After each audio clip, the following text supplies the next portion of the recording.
Hello, everybody, and thank you for tuning in to the Ron Paul Liberty Report.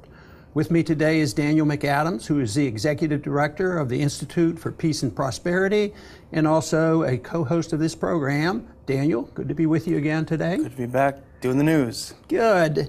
You know, recently there was an article in the paper that followed up on the Ebola epidemic. And, you know, we were engaged and discussed that last summer when this was occurring. Of course, our government got involved, too, because of the necessity for us to solve this problem. Looks like the problem is solved. I mean, we spent a couple dollars, but just really, what has been going on with USAID and how much money did we spend? Yeah, it's amazing. You know, if you remember last year, there was such a frenzy. Everyone had to do something. Even a lot of people who call themselves libertarians were saying we had to force vaccines on people and force them to be isolated. We found out that the USAID spent $1.4 billion constructing, I think it was 11 treatment centers and putting in all sorts of different kinds of programs and NGOs, but they didn't do too well with that, did they?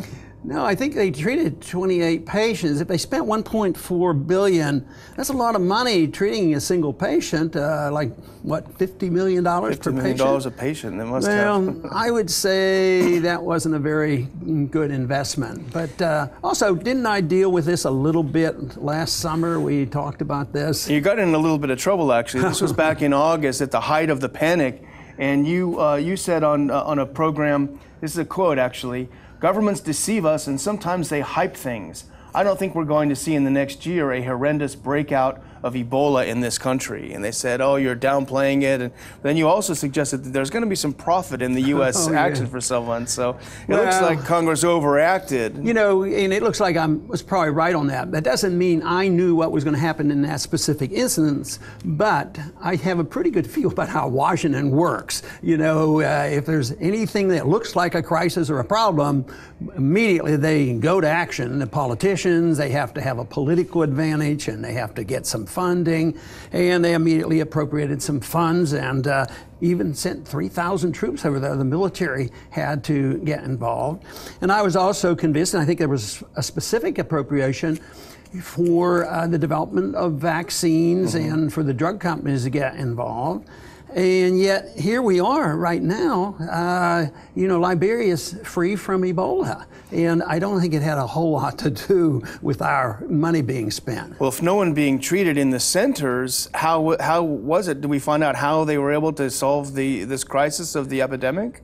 Well, it looks like maybe common sense in their personal experience and maybe a little chlorine or something helped out in just following some habits, health habits. And I remember reading back last summer about this, that we're worrying too much because these towns and countries and communities in Africa have gone through this many times, and they usually are pretty good in setting their own rules. They isolate people, they don't let the traveling go on, and they learn to be more particular about cleaning up. And evidently this took care of the whole epidemic.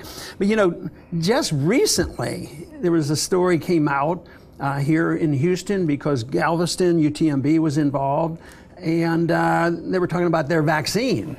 And but they were a little bit frustrated because they needed, now the vaccine is available, maybe the money's coming through the pipeline, and I don't know for certain exactly where the money came from, but my guess is that government's always involved with promoting vaccines and all this. So they finally got around to running the test, and they're actually a little bit frustrated because they can't run the test. There aren't enough sick people there to test this on. So.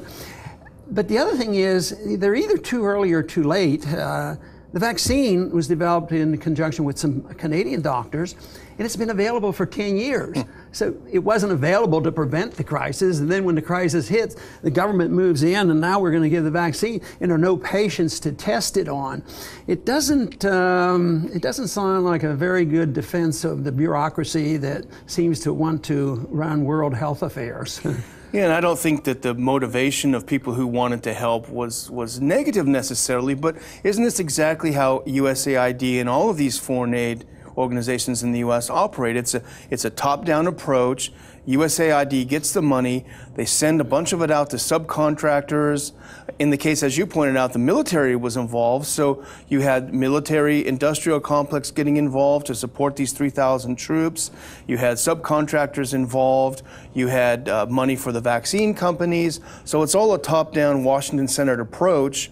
And it didn't work, and it wasted a lot of money. It didn't, you know, from a free market viewpoint, the question is what could happen if you didn't spend the $1.4 billion? Under our system today, it would have just been wasted someplace else. But in theory, if you cut something of $1.4 billion, you could allow that money to stay in the economy, and it would help somebody but nobody know who it would be. Maybe it created 100 new jobs someplace, but nobody knows that, and this is the problem. But if you don't, if you cut it, it doesn't really solve all our problems if they don't cut something else, and they just go on and figure, how am I going to get a political advantage of this? And this is a pretty good example of why governments shouldn't be involved. Matter of fact, I took a position in the presidential campaign that if you cut $1 billion from something, let's say we could have saved. I used as an example the embassy in Baghdad. Yeah. All right, we save $1 billion. If they would take half of that and cut the deficit and the spending by $500 million, I am content to sort of bend the rules of libertarianism and say, we'll use the other half to try to tide people over who have become dependent. You know, like so many people have become dependent, and you don't want to throw the kids out of the hospitals. You wouldn't have to, but you know, the odds of us working this out and saying this is wasteful, no. The politics are so powerful, whether it's the drug companies, the politicians, and the people who want to rush in, the people who support this. It's not so much that I think most of the time they're not motivated by doing harm, but they're motivated by putting their finger up to the wind, and they know what the sentiments are. And it's real hard to back away because you know, the people say, well, he doesn't have a heart and doesn't care. I remember the first vote, one of the very first votes I ever cast in 1976, and Ford was president, and we had the swine flu epidemic that never got off one military base. But there was panic. They rushed the bill to the floor, mandatory vaccinations, and they did all this.